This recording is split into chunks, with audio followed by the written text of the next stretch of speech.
आफ्नो क्षेत्रमा बजेट सोरेर लानुभयो, कर्णालीलाई रुवाउनु भयो, मधेसलाई रुवाउनु भयो, सुदूरपश्चिमलाई रुवाउनु भयो भने त्यो विकास होइन। सिङ्गो देश विकास हुँदा चितवन अविकसित हुँदैन, मलाई थाहा छ।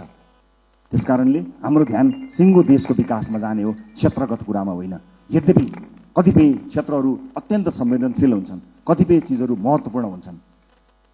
जिल्लामा कतिवटा पुल बने, मैले कतिवटा पुल लिएर गएँ, मैले कति किलोमिटर बाटो आफ्नो क्षेत्रमा पिच गरेँ भन्ने कुराले तपाईँलाई कीर्तिमानी बनाउँदैन। मैले अघि भने जस्तै कर्णालीमा बाटो पुग्यो कि पुगेन, कर्णालीमा अस्पताल बन्यो कि बनेन, कर्णालीमा सुत्केरी आमाले बाटोमा मृत्युवरण गर्न पर्यो कि परेन, मधेसमा भित्री मधेसमा शिक्षाको उज्यालो पुग्यो कि पुगेन, स्वच्छ खानेपानी पुग्यो कि पुगेन, बालबालिकाहरूले पोषण पाए कि पाएनन्। विकासको सूचक यो हो। तपाईँ हामीले सोचेको विकास यही हुनुपर्नेछ।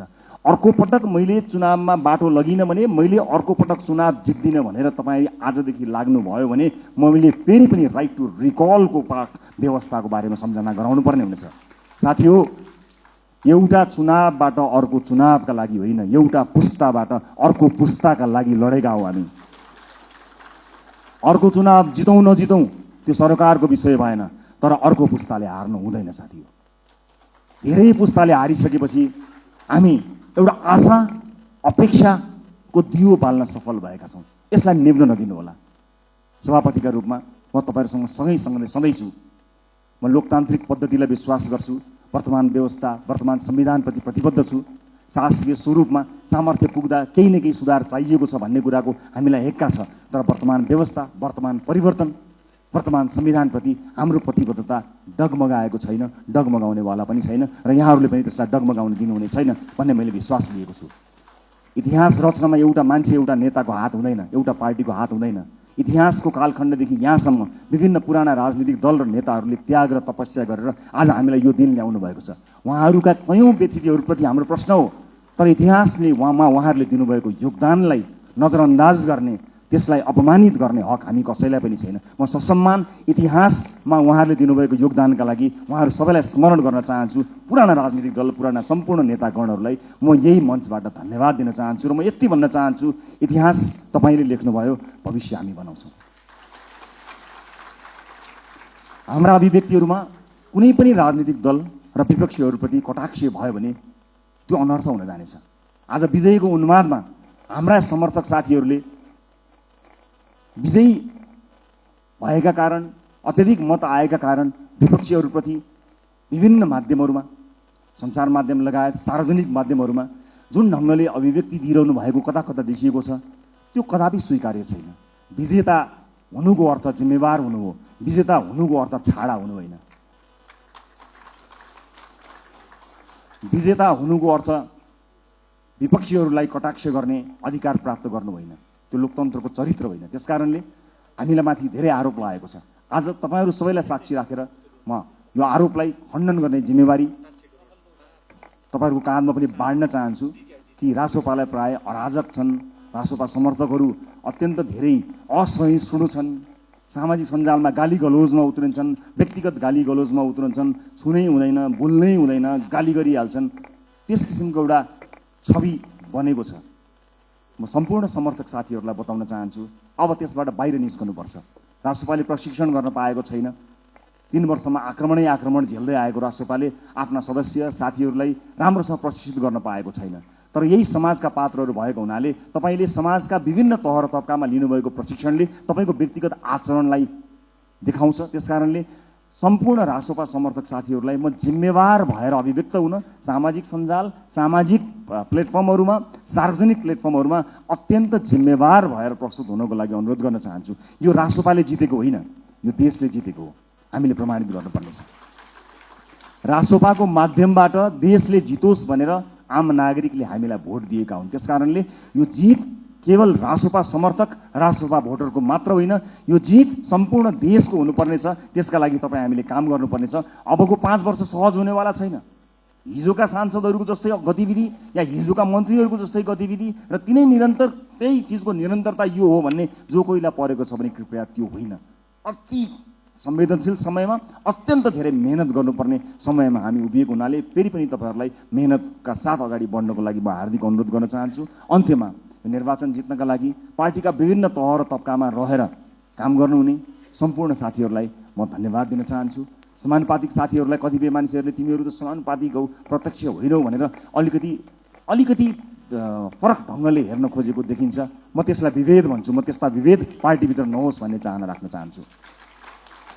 चाहे प्रत्यक्षमा रहेका हुन्, चाहे समानुपातिकमा रहेका हुन्, सबैले आफ्नो भूमिका र जिम्मेवारी निर्वाह गरेका छन्। कतिले चुनाव जित्नका लागि भूमिका निर्वाह गरे भने अब संसदमा गएर ती साथीहरूले आफूलाई अझ बढी अब्बल प्रमाणित गर्नुहुनेछ।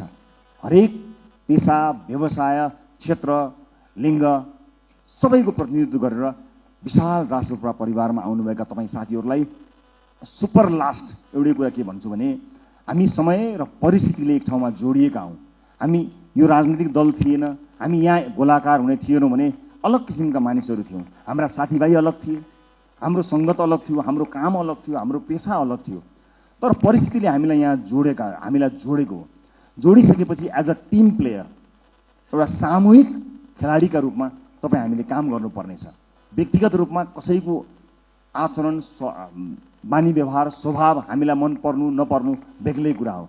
तर यतिखेर हामीले हेर्ने भनेको देशको संविधान हो, संसदको नियमावली हो, पार्टीको विधान हो। तपाईँलाई व्यक्तिगत जीवनमा जुन किताब पढ्न मन लाग्छ पढ्नुहोस्, तर हामीले पढ्ने यिनै किताबहरू हुन्। यिनै किताबभित्र हामी एकबद्ध भएर देशको संविधान मानेर, पार्टीको विधान मानेर, विभिन्न नियमावलीको अधीनमा रहेर एकै ठाउँमा एउटा टिम भएर काम गर्नुपर्नेछ। त्यसकारणले व्यक्तिगत इच्छा आकाङ्क्षा, व्यक्तिगत लाइक डिसलाइक, व्यक्ति मनपर्ने मन नपर्ने कुराहरू गौण रहन्छन्। मैले अघि पनि भने तपाईँको चाहना, तपाईँको सपनाको भारी यो देशले बोक्ने होइन, वर्षौँदेखि यो देशले देखेको सपनाको भारी तपाईँ हामीले मिलेर बोक्ने हो। कयौँ व्यक्तिगत जीवनमा मन नपरेका साथीहरू पनि कता कता घुम्दै फिर्दै यहीँ आएर ठोकिएका पनि हुन सक्दछौँ। यतिखेर हामीले आफ्नो विवेकको अत्यधिक प्रयोग गरेर मुलुक र जनताप्रति वफादार, इमान्दार र जिम्मेवार भएर काम गर्नुपर्नेछ। म यहाँहरूको सुखद राजनीतिक भविष्यको शुभकामना अभिव्यक्त गर्न चाहन्छु। फेरि पनि निर्वाचनलाई यति ठुलो परिणाममा ल्याउनका लागि काम गर्नुहुने पार्टीको अग्रकम्तीमादेखि अन्तिम पङ्क्तिसँग काम गर्नुभएका सम्पूर्ण साथीहरूलाई धन्यवाद दिन चाहन्छु। मतदाता साथीहरूलाई धेरै धेरै धन्यवाद दिन चाहन्छु। यो देशका निजी क्षेत्रलाई म आश्वस्त पार्न चाहन्छु कि तपाईँहरू कहीँ कतै पनि विचलित नहुनुहोला। तपाईँहरूले निर्धक्कसँग काम गर्न सक्ने वातावरण हामी बनाउँछौँ।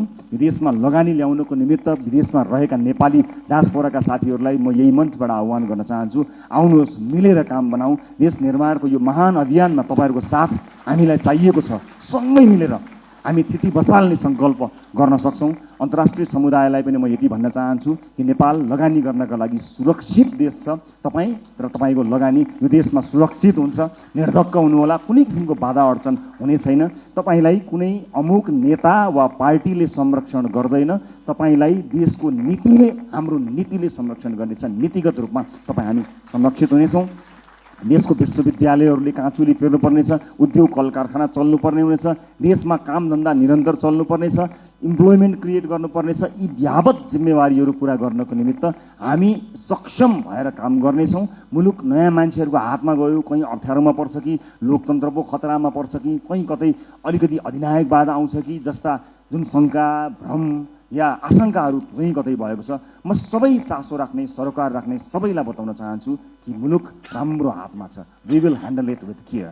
हामी यसलाई एकदमै केयरफुल्ली, यो जनताले दिएको मतलाई अत्यन्त प्रेमका साथ, अत्यन्त सौहार्दका साथ, करुणाका साथ र अत्यन्त चनाखो भएर हामी काम गर्नेछौँ। सुशासनमा नयाँ मानक स्थापना हुनेछ र मुलुकलाई आर्थिक समृद्धिको बाटोमा हामी निरन्तर लिएर जानको निमित्त अहोरात्र काम गर्नेछौँ। हस्, फेरि पनि यहाँहरूलाई यो उपस्थितिका लागि, यो विजयका लागि र यो प्रतिबद्धताका लागि धेरै धेरै धन्यवाद दिन चाहन्छु। तपाईँ हामी सबैको जय होस्। जय देश, जय घन्टी।